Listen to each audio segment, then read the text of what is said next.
하나님 말씀 보겠습니다. 히브리서 9장 1절에서 10절까지 말씀입니다. 우리 함께 같이 교독합니다. 제가 먼저 1절 말씀 시작합니다.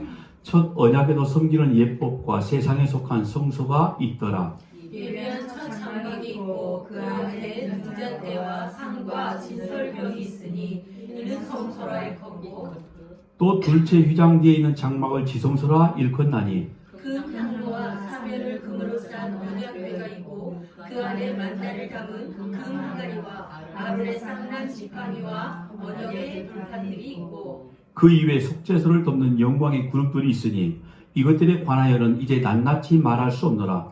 이 모든 것을 이같이 예비하였으니 제사장들이 항상 첫 장막에 들어가 섬기는 예식을 행하고 오직 둘째 장막은 대제사장이 홀로 1년에 한 번 들어가되 자기와 백성의 허물을 위하여 드리는 피 없이는 아니하나니 성령이 이로써 보이신 것은 첫 장막이 서 있을 동안에는 성소에 들어가는 길이 아직 나타나지 아니한 것이라. 이 장막은 현재까지의 비유니 이에 따라 드리는 예물과 제사는 섬기는 자를 그 양심상 온전하게 할 수 없나니 이런 것은 먹고 마시는 것과 여러 가지 씻는 것과 함께 육체의 예법일 뿐이며 개혁할 때까지 맡겨둔 것이니라. 아멘. 아멘.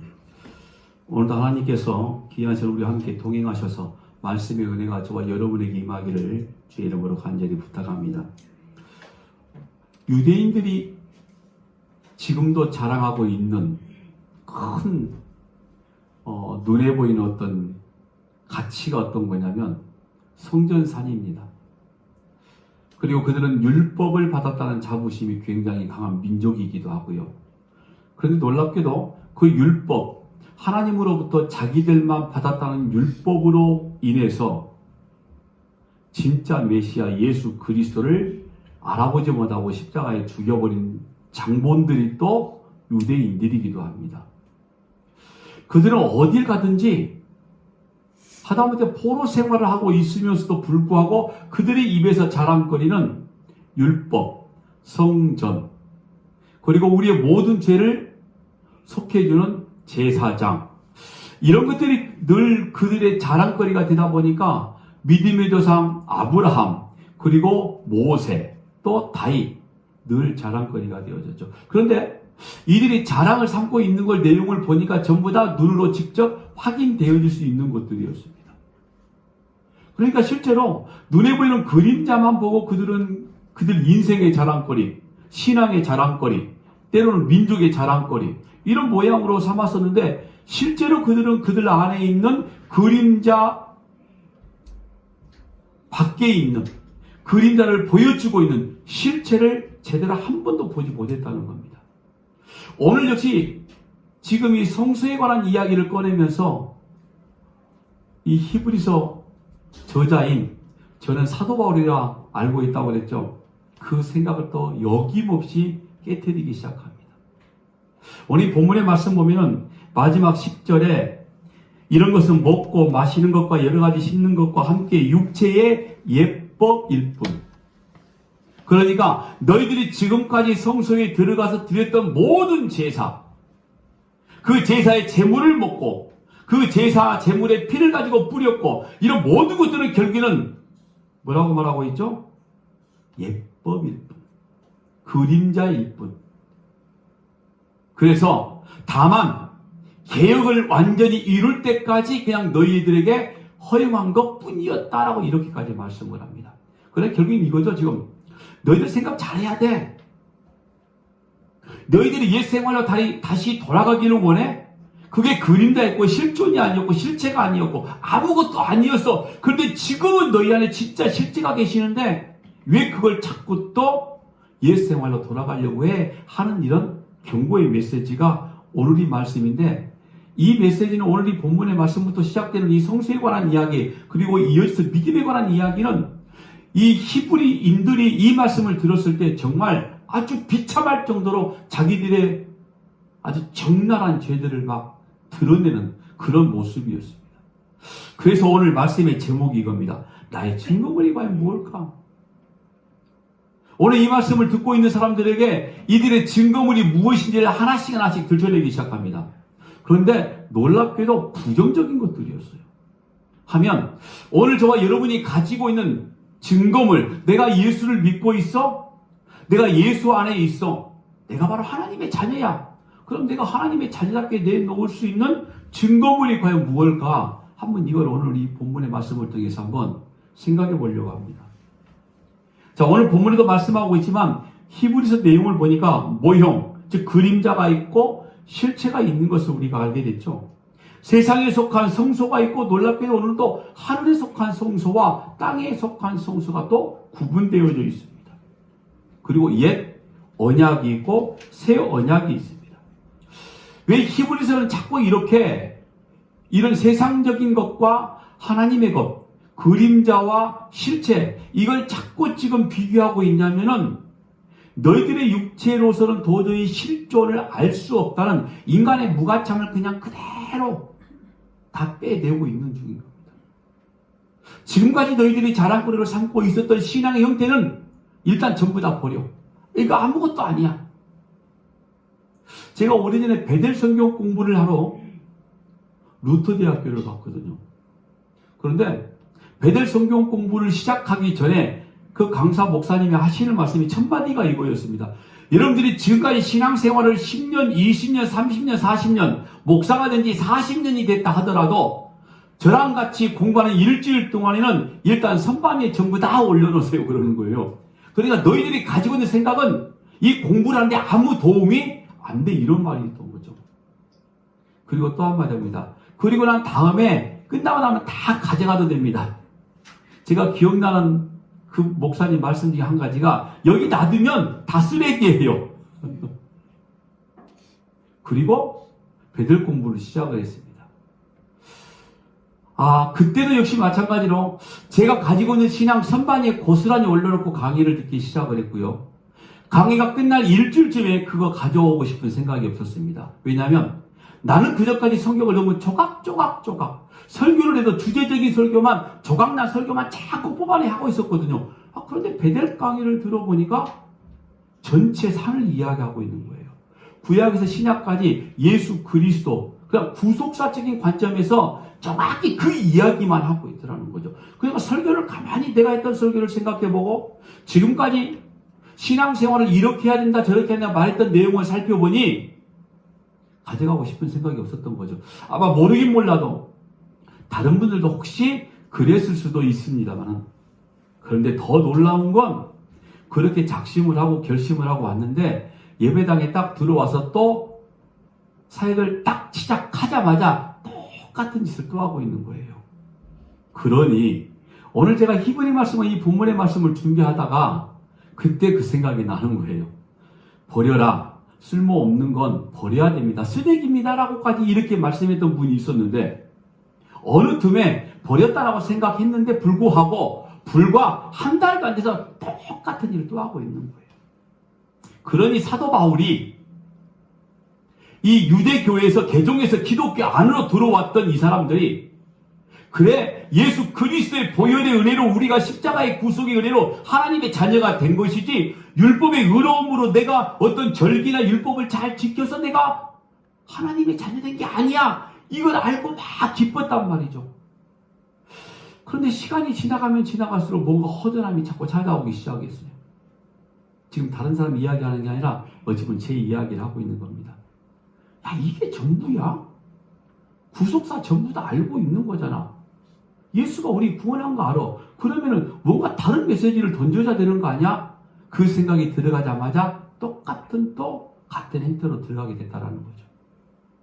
아마도 혹시나 이 히브리서 말씀이 시작된 걸 볼 때에 여기에 있는 이 말씀을 듣고 있는 히브리들 역시 마찬가지로 같은 생각을 하고 있었다는 증거가 나타나고 있잖아요.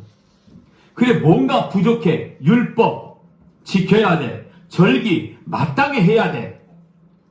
더더욱이 우리는 우리 눈에 보이는 하나님의 역사, 하나님의 임재, 성전이 있잖아. 성막이 있었잖아. 성소가 있고 지성소가 있잖아. 거기는 제사장이 있고 대제사장이 있었잖아. 그래. 우리의 재물이 피가 반드시 필요할 것 같아 했더니 바로 대제사장 멜기세덱을 끄집어 와서 인간의 눈으로 보여주는 대제사장은 아무것도 아니야. 그림자일 뿐이야 라고 딱 정점을 찍어버리잖아요. 그 이어져서 지금 나오는 말씀이 이제 이 성전, 성수에 관한 이야기거든요. 그러니까 인간의 방법과 인간의 지식으로는 하나님의 뜻을 제대로 알 수도 없고 제대로 알 수 없으니 하나님의 뜻을 이룰 수도 없다는 인간의 아주 나약한 모습을 이런 말씀을 통해서 다 또 드러내기 시작하는 거죠. 그러니까 히브리인들은 이 말씀을 들으면서 이제 어떤 생각을 또 하게 되는 거죠? 그래, 나는 원래 무가치한 존재였어. 야, 나는 왜 이 정도밖에 되지 않는 걸까? 참 한심한 인간이네. 내가 아무리 생각해도 정말 한심한 인간이야. 누가 그래야 된다고요? 다행입니다. 히브리인들 그럴까봐 제가 살짝 걱정이 됐는데, 뭐 혹시 기분 나쁘세요? 히브리인들을 비교해서 여러분들 이야기를 했으니 여러분들 이야기 아니라 제 이야기도 하는 거죠. 왜 물어보는지 아세요? 인간 살아가면서 입에서 터져 나오는 원망, 불평, 불만 얼마나 많이 있습니까? 그리고 놀랍게도 원망과 불평이 터져 나오면서 항상 자기는 또 정당하다고 생각을 해요. 이렇게 말하죠. 자기는 정당한데 상대방이 틀렸어. 때로는 환경이 좋지 않아서 뭐 그렇다고 원망을 하기도 합니다. 보니 우리가 알고 있는 대로 아담과 하와가 범죄하고 나서 그 책임을 누구한테 돌렸죠? 아담은 하와에게, 하와는 뱀에게. 그 책임 전가하면서 했던 말, 하나님께서 나에게 주신 여자가 그 실과를 주었다. 이런 조건을 딱 붙임으로써 결국에는 하나님 탓. 이게 인간이란 말인 거죠. 자, 이런 실상들을 하나님께서 보여주시려고 누구를 택했냐? 이스라엘 백성, 민족적으로 이스라엘 백성을 택하시고 그리고 율법을 주시면서 이런 모습들을 다 드러내게 만들어버리는 거죠. 뭐가 율법으로 자기들의 가치를 이룰 수 있다고 생각된 그 사람들의 죄악성을 다 끄집어내기 시작하는 겁니다. 그러니까 우리가 율법을 통해서 우리가 이 말씀을 통해서 우리의 죄악을 발견해내지 못한다면 그냥 우리는 쓰레기일 뿐이에요. 내가 내 모습을 바라보지 못하고 내 뜻이 맞겠거니 내 생각이 아마 맞을 거야. 이렇게 하는 게 올바른 신앙생활일 거야. 라고 이렇게 생각하고 있다면 죄를 모르는 거고요. 죄를 모른다는 것은요. 하나님의 구속의 은혜를 모른다는 말이 되어지는 겁니다. 그러면 여러분 교회는 그냥 종교단체. 여러분들은 그냥 종교인이 되어질 뿐인 겁니다. 오늘 본문 1절에 4절까지 말씀 다시 한번 볼까요? 첫 언약에도 섬기는 예법과 세상에 속한 성소가 있더라. 예비한 첫 장막이 있고 그 안에 등잔대와 상과 진설병이 있으니 이는 성소라 일컫고 또 둘째 휘장 뒤에 있는 장막을 지성소라 일컫나니 금 향로와 사면을 금으로 싼 언약궤가 있고 그 안에 만나를 담은 금 항아리와 아론의 쌍난 지팡이와 언약의 돌판들이 있고 자 세상에 있는 성소를 언급하고 있고 즉 모세가 시내산에서 설계도를 받은 성막의 구조를 지금 이야기하고 있는 겁니다. 그 성막에는 뭐가 있었죠? 성소와 지성소고 그리고 첫 장막에는 등대, 상, 떡상입니다. 진설병, 금촛대, 향로가 있고 그리고 둘째 휘장 뒤에는 장막이 즉 지성소가 있었습니다. 그리고 이 지성소 안에는 이스라엘 백성들이 그렇게 자랑하고 있는 뭐가 있냐? 언약궤가 또 등장합니다. 그리고 그 언약궤 안에 세 가지의 증거물이 담겨져 있는 거죠. 유대인들의 자랑거리예요, 이게.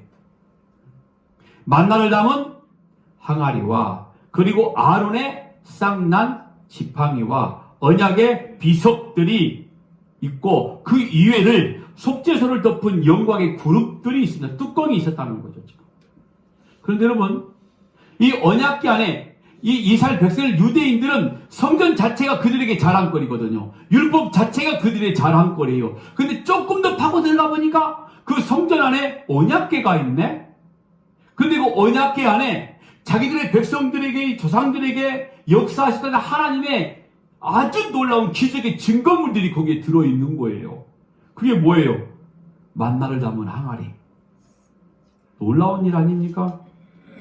이스라엘 백성이 출애굽에서 광야로 들어왔습니다. 그런데 광야로 들어오자마자 이들은 뭐 지금 우리말로 하나님 너무너무 감사해요 할렐루야 춤을 췄다는 게 아니라 바로 조금 전에 뭐라고 그랬죠? 불평, 불만이 터져 나옵니다. 첫 번째가 뭐였습니까? 물에 대한 불만이었죠. 이어서 양식에 대한 문제가 터졌습니다. 이들의 생각은 과연 어떤 생각일까요? 하나님이 애굽에서 종살이 하고 있는 우리가 너무 불쌍해서 또 모세가 실제로 그렇게 말을 했으니까 하나님이 나를 통하여 너희들을 이끌어 하나님이 약속한 땅 적과 꿀이 흐르는 그 땅으로 인도하여 내라고 이야기했어. 그러니까 나만 따라와. 그러면 너희는 적과 꿀이 흐르는 땅으로 갈 거야. 이스라엘 백성들의 기대 속에는 애국 땅에서 나오자마자 그 앞에는 정말 너무 놀라운 세계가 이미 펼쳐져 있다는 거죠. 혹시 여러분 로또 복권 사보신 적 있으십니까?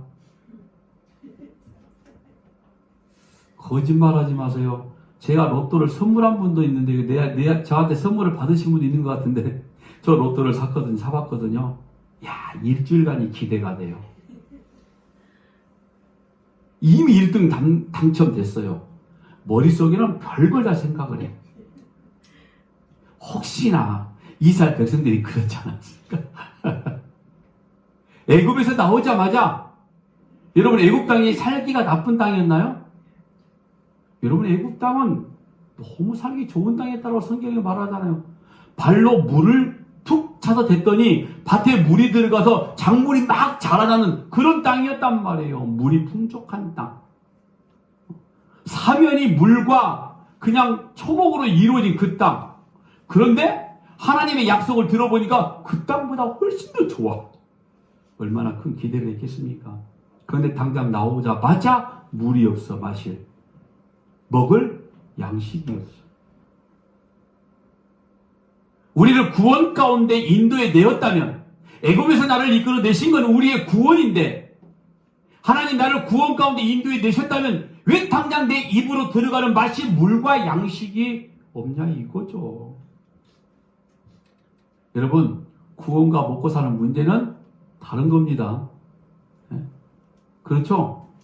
아니에요? 구원은 하나님이 저와 여러분에게 베푸신 놀라운 영적 영혼, 물론 육적도 포함이 됩니다만 구원이에요. 죄에서 건져냄을 받은 하나님의 자녀로서의 완전한 새로운 사람이 되어졌던 구원. 먹고 사는 문제는 우리가 열심히 땀 흘려 일하면 해결되는 문제. 물론 하나님이 도와주시기도 하고 때로는 막으시기도 하겠지만요. 이스라엘 백성들은 그렇게 생각하지 않았던 것 같아요. 그러니 마실 것 먹을 것이 없으니 우리를 목말라 죽게 만들려고 우리를 굶어 죽게 만들려고 여기까지 인도에 냈냐고 모세를 원망할 수밖에 없었던 거죠.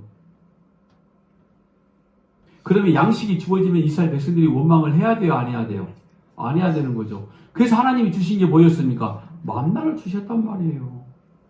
근데 사실 여러분 만나를 주신 건 하나님이 이스라엘 백성들을 시험하신 거였습니다. 물론 그들의 주림을 해결해 주시기 위한 목적도 있었죠. 그런데 결국에는 만나를 주시면서 하나님이 단서를 붙이신 거 알고 계시죠? 네가 내 말에 순종하고 있는지 안 하고 있는지 이걸 한번 지금 보겠다는 게 만나였단 말이에요. 양식이 없어서 원망이 나왔다면 양식이 주어지면 당연히 순종을 잘 해야 되는데 그런데 하나님은 이스라엘 백성들을 이들에게 만나를 줘서 과연 이들이 내 입에서 나오는 말씀, 하나님의 말씀에 정말 제대로 순종하는지 안 하는지를 지켜보셨다 이런 말인 거죠. 바로 그 하나님의 기대에 아주 부응하는 거죠. 매일 하루분만 거들어가겠더니 여분을 구하네. 결국에 썩고 벌레 생겨 버릴 수밖에 없었죠. 안식에 나가지 말라고 그렇게 말했는데 또 그걸 좀 더 먹겠다고 휘어나가고 있는 이스라엘 백성들. 결국에는 나중에 뭐라고 그러죠? 이제 만나 질린다는 거죠. 양식이 충분히 주어졌고 옷이 헤어지지 아니하였고 신발이 닳지 아니하였고 발이 부러터지 않았어도 그들의 원망을 그치지 않았던 게 광야 40년이었습니다. 그리고 그 만나를 항아리에 담아 언약궤에 보관하게 만드셨습니다. 그런데 여러분 놀랍게도 이걸 바라보고 우리는 이미 성경을 통해서 이스라엘 백성들의 반역, 불평, 불만, 불순종 이걸 보고 있음에도 불구하고 우리는 어떤 기도를 하고 있냐면 하나님이 이스라엘 백성들에게 내려주시던 그 만나 그거 우리에게도 주세요. 하나님의 말씀을 주세요가 아니라 입으로 들어가는 일용할 양식 이걸 주세요라고 자꾸 우리는 외치고 있다는 거죠. 그리고 만나가 하나님의 주신 놀라운 기적 하면서 우리는 만나가 곧 불순종의 열매임에도 불구하고 우리는 뭘 달라는 거죠? 기적을 달라고 외치고 있다는 거예요. 아니 이미 성경을 통해서 수천 년 전에 실패했던 이스라엘 백성들의 그 일들을 문자로 우리는 이미 확인하고 있으면서 불구하고 똑같은 짓을 하고 있는 거죠. 언약궤 안에 만나를 담은 항아리를 집어넣은 것은 하나님이 거기에 넣어서 잘 보관해. 너희들이 항상 보고 있어야 돼. 이유 한 가지, 너희는 불순종의 자녀들이었단다 이거죠. 사도 바울이 그랬죠. 우리는 본질상 진노의 자녀였다는 거. 이걸 지금 말해주고 싶은 거였어요. 근데 기적을 이야기하고 있는 우리라는 거죠. 하나님이 주신 것만 생각하고 있다는 거죠. 순종 전혀 하지 못하고 있으면서도 말이죠. 여러분 내 입에서 하나님의 거룩한 말씀에 대한 감격과 감사와 그 말씀 때문에 내가 웃고 그 말씀 때문에 울어내지 못한다 하면 그 말씀 때문에 내가 내 가슴을 쥐어짜지 못한다 하면은 우리 신앙생활 잘못하고 있는 거예요. 솔직히 말해서. 결과는 뭔지 아십니까? 하나님을 원망하게 된다는 거죠. 단순하게 양식이 원망이 아닙니다. 하나님께 대한 원망이라는 거죠. 그리고 두 번째 증거물이 이거였어요. 아론의 쌍난 지팡이였습니다. 민수기 16장 1절에서 3절까지 말씀 보니까 네이세 증손 고하세 손자 아스알의 아들 고라와 루벤 자손 엘리압의 아들 다단과 아비람과 벨레스 아들 온이 당을 짓고 당을 지었습니다. 그리고 이들이 뭘 했죠? 2절 말씀 보니까 이스라엘 자손 총회에서 택함을 받은 자 곧 회중 가운데에서 이름 있는 지휘관 250명과 함께 일어나서 모세를 거스르니라. 그들이 모여서 모세와 아론을 거슬러 그들에게 이르되 너희가 분수에 지나도다. 회중이 다 각각 거룩하고 여호와께서도 그들 중에 계시거늘 너희가 어찌하여 여호와의 총회 위에 스스로 높이느냐. 자, 모세와 아론은 하나님의 말씀만 선포하는 자였습니다. 그러니까 하나님의 손에 있는 그저 쓰임받은 지팡이 도구였단 말이죠. 그러니까 백성들에게 하나님의 말씀을 선포하는 것들이 백성들이 듣기에는 이게 지금 불평 불만의 요소가 되어져 버린 거죠. 그러니까 너희들만 모세 아론 너희들만 하나님 믿는 거 아니고 너희들만 하나님의 음성을 듣는 거 아니야. 우리도 거룩한 백성 250명 대표자 우리 역시 하나님의 뜻대로 살고 있는 존재이니 우리가 우리 마음대로 한번 해보겠다 이거였죠. 그런데 여러분 그들이 모세를 거역한 건 하나님이 모세를 지목하여 세워졌기 때문에 바로 하나님을 거역한 결과였습니다. 혹시나 순교에서는 이런 일 없겠지만은 여러분들이 이 말씀을 가지고 목사를 거스리는 일이 하나님을 거스리는 일이다 이런 생각을 하지 않으시죠? 그냥 거슬리세요. 저 상관없습니다. 불평을 내놓으시던 싸움하자고 달려드시든 알아서 하세요. 근데 그게 하나님을 대적하는 건 아니다라는 말씀을 드릴게요. 많이 이거 써먹었잖아요. 목사님들이. 하나님을 대적하는 목사님. 심하게 격하게 고개를 끄덕끄덕 하시는 우리 권사님은 당하신 분이야 지금. 사실 모세가 다른 사람보다 뛰어나서 하나님이 모세를 세웠나요? 그거 아니잖아요. 그냥 하나님의 뜻대로 세운 게 모세였단 말인 거죠. 그런데 이런 처사가 못마땅한 거죠. 결국에는 모세가 못마땅한 게 아니라 하나님이 못마땅했다 이런 말인 겁니다. 그때 하나님이 모세에게 명령하신 내용이 민수기서 17장의 내용입니다. 그 1절에서 8절까지 말씀 우리가 잘 알고 있는 거기에 이제 아론의 지팡이가 12지파의 지팡이가 거기에 네 지파의 대표로 아론의 지팡이가 들어가고 있습니다. 그런데 거기에 놀랍게도 아론의 지팡이에 싹이 나기 시작을 했고 잎이 터져나고 꽃이 나오더니 살구나무 열매가 맺혔네요. 아마 아론의 지팡이가 살구나무였던 것 같아요. 어쨌든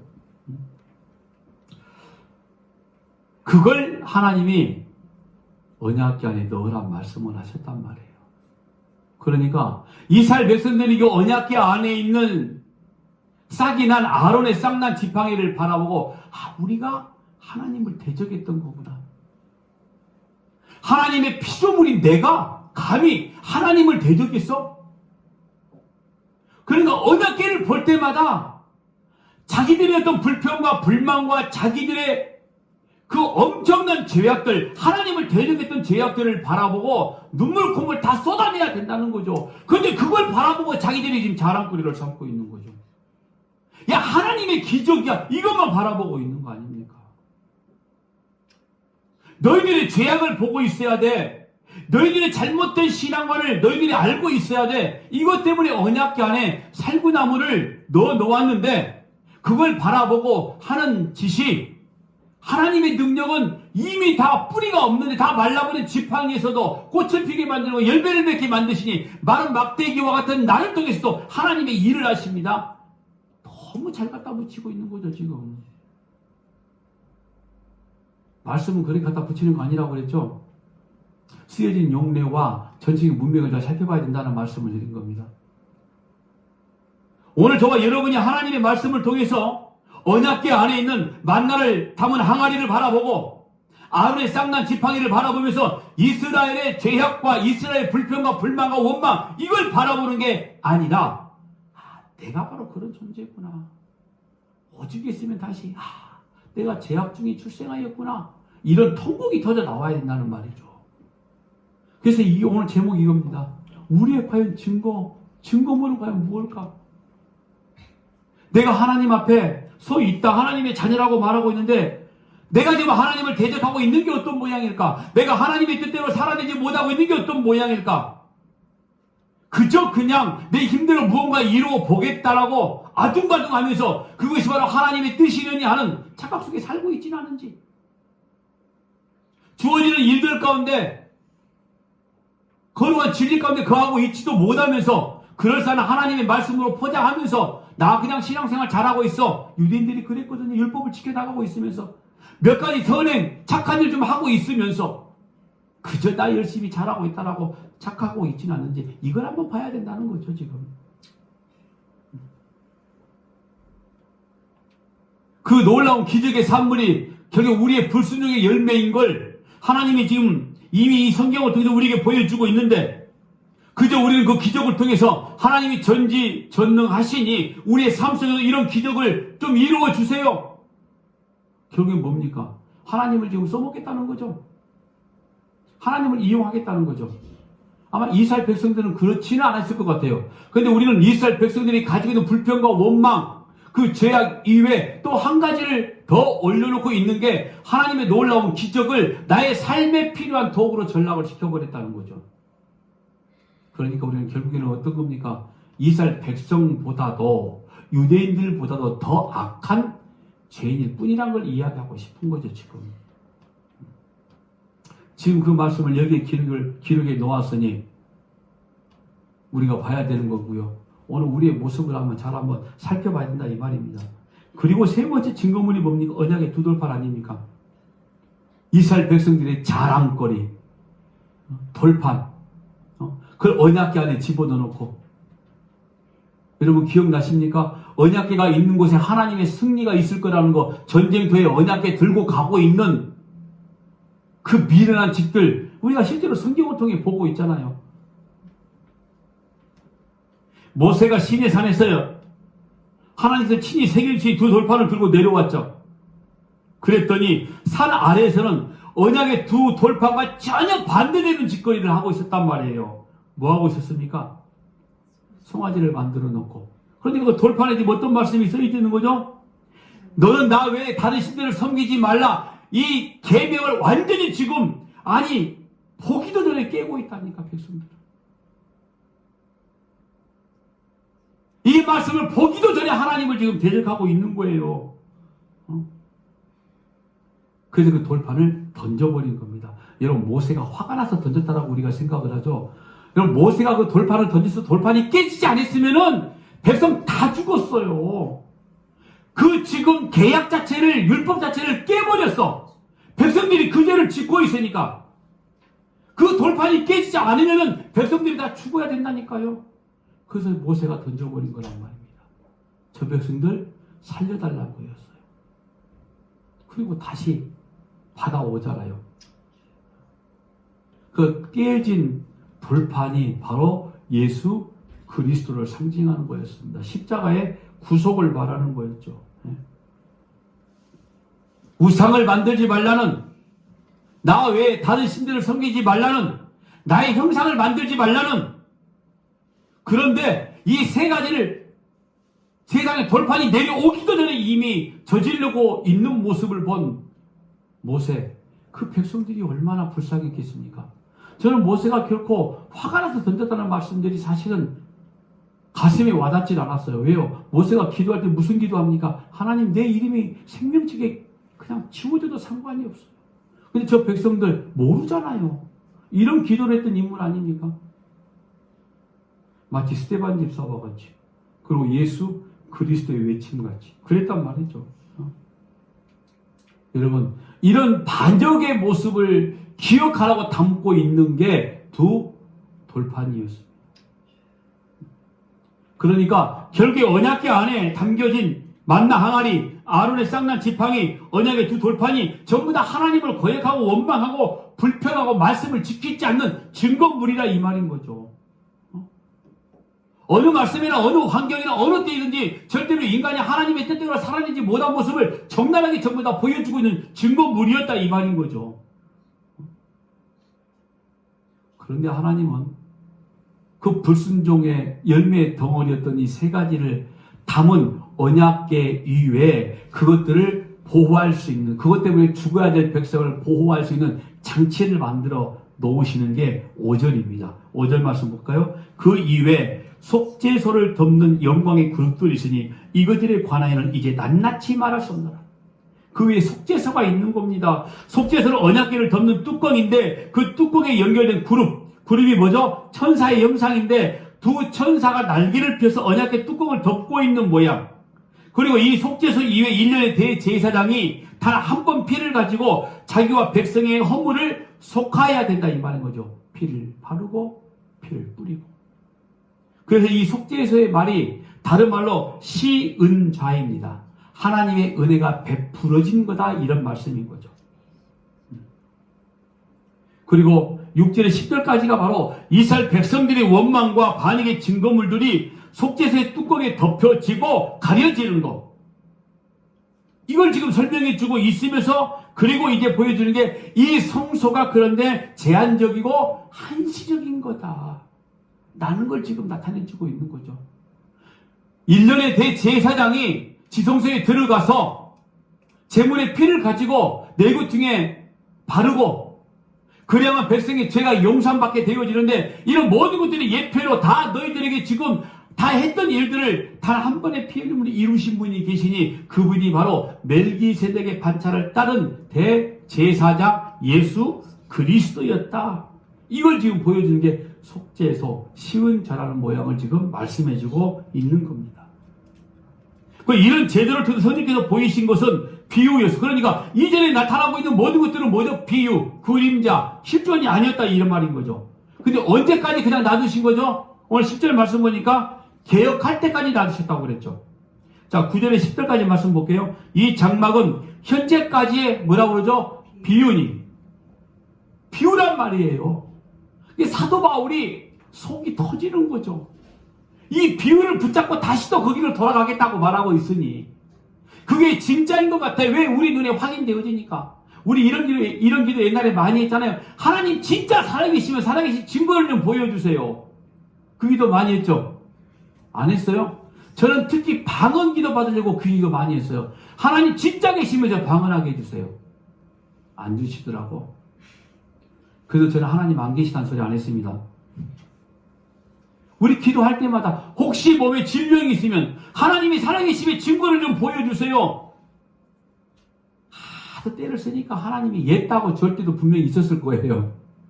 근데 안 주실 때도 있단 말이죠.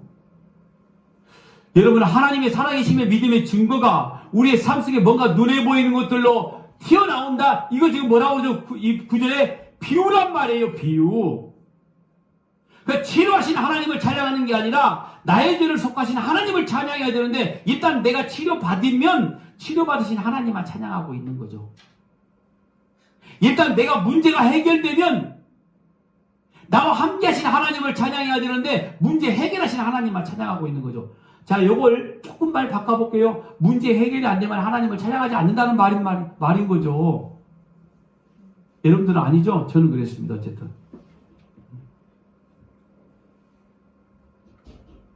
그래서 지금까지 너희들이 보고 있는 건 비유였어. 그런데 다시 비유 속으로 들어가겠다고 라고 말하면서 10절에 이렇게 말하는 거예요. 이런 것은 먹고 마시는 것과 여러 가지 씻는 것과 함께 육체의 예법일 뿐. 육체의 예법.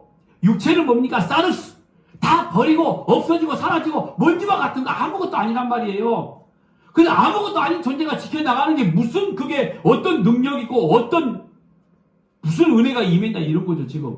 그거 말고 이제 뭘 봐라? 개혁 이룬. 개혁이 나타나. 그걸 바라봐라 이거예요. 개혁할 때까지 맡겨둔 거니까. 근데 개혁이란 말이 무슨 말이냐면 여러분, 디올도시스라는 말인데 정상적인 상태로 만든. 그런데 이 단어의 해석이 사실은 거의 다 어떤 이런 단어로 문자로 딱딱딱 나눠지게 되는데, 이 개혁이라는 단어는 문자가 아니라 단어가 아니라 문장으로 만들어졌더라고요. 사전에 찾아보니 이렇게 나와 있습니다. 메시아적 회복. 누구를 말하고 있는 겁니까 지금? 예수 그리스도. 그래서 이 단어를 또 한번 제가 한번 일부러 한번 더 찾아봤더니 디아, 행위와 그리고 올도스, 고든, 이 두 가지 단어가 맞춰서 고든 행위다 해놓고 난 다음에 바로 그 뒤에 어떤 문제냐면 곧장 위로. 누구를 말하는 거죠? 예수 그리스도. 이 개혁이라는 거, 개혁할 때까지 맡기는 것이니라. 예수 그리스도가 이 땅에 오실 때까지. 예수 그리스도를 너희들이 알아낼 때까지. 그러니까 이미 구약의 이 백성들은, 이 유대인들은 사실 성막을 바라보고 그리고 그 이후에 성전을 바라보고 무엇을 봐야 되냐면 예수 그리스도를 봐야 됐었다 이런 말인 거죠. 근데 그들은 보지 못했거든요. 그쵸? 그냥 눈에 보이는 가치로 자기 목숨을 걸어버린 거죠. 자, 이걸 우리 본문 말씀에 적용을 한번 해본다고 그러면은 지금까지 존재하고 있었던 그림자 모형들은 완전히 사라지고 이제 실체만 존재한다는 말인 거. 이게 10절 말씀인 겁니다. 개혁이 여러분 그러니까 단순하게 변화, 바꿈. 이건 백과사전에 나와 있는 개혁이란 단어입니다. 변화, 바꿈. 근데 오늘 저와 여러분의 신분이 어떤 신분입니까? 세상에 존재하고 있다가 우리는 세상적인 존재가 아니라 하나님의 자녀, 나는 신분을 받은 이름이 성도란 이름을 갖게 된 거잖아요. 그래서 우리를 거듭났다라고 말하는 겁니다. 그래서 여러분 거듭났다는 말은 우리의 행동이 바뀌었기 때문에 거듭났다 이거 아닙니다. 절대로. 옛날에 술 많이 마시고 담배 폈던 내가 예수 믿으니까 술 안 마시고 담배 안 피게, 이걸 거듭났다라고 말하면 정말 유치한 거예요. 그건 거듭난 게 아닙니다. 우리의 거듭남은 뭐죠? 신분의 변화가 거듭남이라고 이야기하는 거죠. 그래서 이걸 조금 더 디테일하게 설명해 준 게 뭐예요? 너희들에게 새 생명이 주어졌다라고 말하잖아요. 그러니까 이전에 살고 있었던 생명은 죽을 생명. 이미 죽었다 이거예요. 그래서 사도 바울이 말한 게 이거 아닙니까? 내가 십자가 안에 나는 이미 죽었고, 그리고 십자가 안에 이제 내가 다시 산다. 그러니까 여러분, 첫 번째 장막, 옛 성전, 실체가 올 때까지 뭔가를 설명하는 비유다. 그러냐, 그림자는, 비유는 실체가 오면 그냥 없는 거예요. 자, 다시 한번 말씀드릴게요. 옛 장막, 첫 장막이 뭐냐면 결국 율법이라고 말할 수 있는 겁니다. 제사나 율법 지키고 하는 것은 첫 장막, 옛 언약에 속한 것들. 원형이 오면 원형 앞에서는 이제 눈에 보이지 않는 겁니다. 왜요? 율법이 결국은 예수를 설명하고 있는 것이기 때문에 결국에 구약도 뭘 지금 가리키고 있냐면 예수 그리스도를 통한 구속사를 지금 이야기해주고 있는 거예요. 거기에 백성들의 이야기와 민족의 이야기와 이방인들의 이야기를 다 집어넣어서 하나님은 딱 한 가지만 지금 설명하고 싶은 거예요. 예수 그리스도의 구원. 그럼 모든 인류 역사를 다 동원시켜가지고 이게 전부 다 뭐죠? 모형이란 말이에요. 정말 하나님 수고하신 거예요. 오늘 우리에게 이거 지금 내가 바로 예수 그리스도의 구속받은 자녀, 하나님의 자녀임을 설명해 주시려고 수천 년 동안에 모든 역사 가운데 전부 다 하나님의 역사를 지금 다 그의 구원의 역사를 보여주고 있다는 거죠. 그걸 기억한 게 성경 66권이고요. 이걸 제대로 이해를 못하면은 율법을 지켜야 되는 율법주의자, 이걸 제대로 이해하지 못하면은 열매 있는 신앙이 필요해서 뭔가 자꾸 내놓는다는 그런 쪽으로 빠져갈 수밖에 없다, 이런 말인 거예요. 여러분, 구약의 이스라엘 역사를 바라보니까 자기들이 바벨론 포로 70년간 포로 생활을 해왔잖아요. 근데 이들이 왜 우리가 포로 생활을 해왔을까? 왜 우리가 하나님의 자녀인데, 하나님의 민족인데 왜 우리가 이방 민족들에게 포로 생활하고 있을까? 그들이 고민하고 기도하면서 결론을 내리는 게 뭔지 아세요? 율법을 우리가 안 지켰어. 우리는 이 말씀 들으면 아유, 이 밥통 같은 사람들. 그래서 그들은 70년 포로 생활 동안에 자유만 오면, 해방이 오면, 포로에서 풀려나기만 하면 우리는 진짜 율법 잘 지키자. 그런데 호세아나 아모스나 수많은 선자들이 뭐라고 말했죠? 이거예요. 율법이 아니야. 하나님을 알아야 돼. 그런데 너희들이 구속받은 하나님의 백성임을 알아야 돼, 이거여서. 실제로 포로 생활 70년 끝나자마자 이들은 율법을 지키려고 또 다른 율법들을 만들어내기 시작을 하잖아요.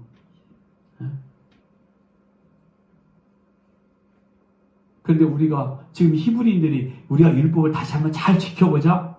사도 바울은 이거 말하는 거, 너희가 이제는 예수를 잘 믿어야 돼. 지금 우리에게 하는 말이 겁니다. 예수를 봐야 돼. 예수를 잘 믿어야 돼. 이들이 율법으로 돌아가자. 결국에 어떤 거죠? 구속사적으로 지금 설명해 준 우리가 예수를 발견해내자, 이거였는데, 근데 그들은 그냥 마냥 행위적인 열매만 지키겠다. 바로 이와 같은 게 율법으로 돌아가자였다, 이 말인 거죠. 자, 그럼 우리가 성경으로 돌아가자 많이 들어봤죠, 여러분? 초대교회로 돌아가자. 그럼 우리가 초대교회로 돌아가자, 성경으로 돌아가자. 아마 제가 쌍문동 이사가도 또 그 소리 할 것 같아요. 저도 초대교회 때처럼 이런 기도할 겁니다. 그럼 그게 무슨 말인 거예요? 예수를 잘 믿자, 이 말이에요. 한마디로. 다른 게 아니라 예수 안에 있자, 이런 말인 거예요. 진리 가운데 거하자, 이런 말이 아닐까요? 뭔가 우리가 기도 많이 해서 뭐 기적적인 사건을 만들어내자, 이거 아니란 말이에요. 물론 그렇게 하나님이 가끔은 쓰여질 수도 있겠죠. 하나님의 때에 우리는 그걸 바라보는 게 아니라 초대교회로 가자, 성경으로 돌아가자, 이 말은 예수 잘 믿자, 예수 제대로 좀 믿어보자, 이거예요. 다른 게 아니라.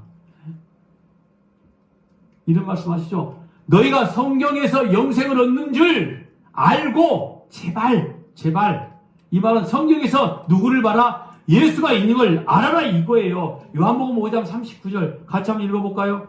너희가 성경에서 영생을 얻는 줄 생각하고 성경을 연구하거니와 이 성경이 곧 내게 대하여 증언하는 것입니다.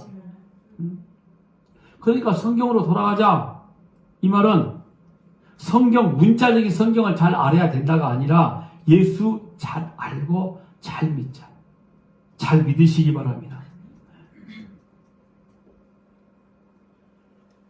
그런데 옛 이스라엘이 그랬던 것처럼 지금도 똑같은 일을 우리가 때로는 벌이고 있다는 거죠. 성경 열심히 공부해서, 좋아, 거기까지는 괜찮아요. 우리가 열심히 노력하고 또 기도하고 말씀 가운데 있어서 세상 사람들이 바라볼 때에 훌륭한 사람이 되고, 이때부터 빈도가 나가기 시작하는 거죠. 빈도가 나가기 시작하죠. 비속어를 쓰지 말라고 했는데, 우리가 좀 예수 믿는 영향력을 쫙 펼쳐서 정말 좋은 세상만 만들어 보자. 지가 뭔데, 죄인이 무슨 좋은 세상을 만들겠다고. 성목사는 절대 거기까지 가지 않습니다. 네? 세상의 빛과 뭐가 되자? 소금이 되자. 칼럼이 나와 있습니다. 잘 보세요. 그러고 있단 말이죠. 누가요? 우리가 야, 부활절 메시지 전부 다 그런 메시지 선포했대. 부활의 생명으로 세상을 살리자. 그리고 세상을 살리는 방법이 뭐였죠? 배려하고 양보하고 나눔하고 선한 일하고 착한 일하고. 그러니까 교회에서 어떤 막 프로그램들이 많이 있어야 돼.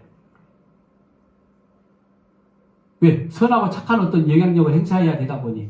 그리고 말씀 가운데서 말씀을 읽어보면서 뭔가 내가 좋은 일들을 자꾸 해야 돼. 소위 뭐라고 그러죠? 큐티. 이런 거 막 하면서 하지 말라는 거 아닙니다. 그런데 큐티 하면서 자꾸 자기 삶 속에 뭘 적용하겠다라는 그런 어설픈 짓은 하지 마세요. 그러면서 하는 소리. 야, 우리 교회는 이런 막 성경 공부 프로그램들이 쫙 있어. 야, 네 숨교회는 근데 왜 그런 거 한 개도 없니? 그래서 교회는 큰 교회로 가야 되는 거야. 속지 마세요. 큰 교회 가면 많은 프로그램이 있을 겁니다. 많이 배울 겁니다.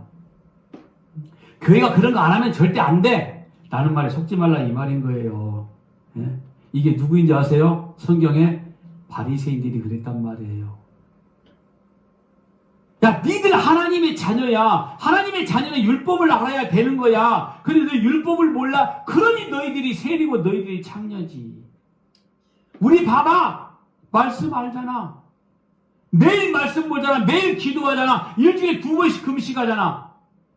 내일 11조가 없으니까 내가 입으로 단 야채까지도 11조 때도 11조 하고 있잖아. 신앙생활은 이렇게 해야 되는 거야. 이런 프로그램들이 쫙 있어야 돼. 속지 마시라는 이야기를 하는 겁니다. 그저 우리는 하나님 앞에 서 있는 겁니다. 어떤 모습인지 아시죠? 적나라하게 발가벗겨진 채로. 그리고 나는 내 모습을 바라보니 너무 비참한 거죠. 그래서 여러분 세리가 성전 뒤에서 어떻게 하고 있다고 그랬죠? 그저 자기 무릎 사이에 고개 척 박고 하는 이야기가 하나님 나는 죄인입니다. 나는 아무것도 아닙니다. 이런 고백이 바로 예수 잘 믿는 거라고 이야기하는 거예요. 뭔가 많이 하려고 우리 생각하지 맙시다. 그저 말씀 가운데 우리 모습 발견하고 하나님의 뜻대로 살아내지 못한 모습을 또 내어놓고 그리고 말씀 가운데 있으려고 노력하는 노력, 그것도 참 하기 힘들지만 그런 겁니다. 이걸 모르면서 뭘 개혁한다고요? 예수 앞에 서 있는 게 진짜 개혁임을 이걸 모르면서 성경 공부한다고요? 천만의 말씀인 거죠. 성경적 지식은 얻어낼 수 있을 겁니다. 그런데 여러분 결코 그건 하나님께서 원하시는 게 아니라는 겁니다. 오늘도 하나님의 말씀 가운데 유대인들을 향한 이 말씀이 오늘 정말 여러분에게 주신 말씀인 걸로 우리가 믿어져서 우리가 우리의 모습 가운데 드러내고자 하는 모든 것들 다 내려놓고 오로지 나를 통해서 예수만 증거되는 그런 삶들이 이루어지기를 주의 이름으로 간절히 부탁합니다. 기도하겠습니다.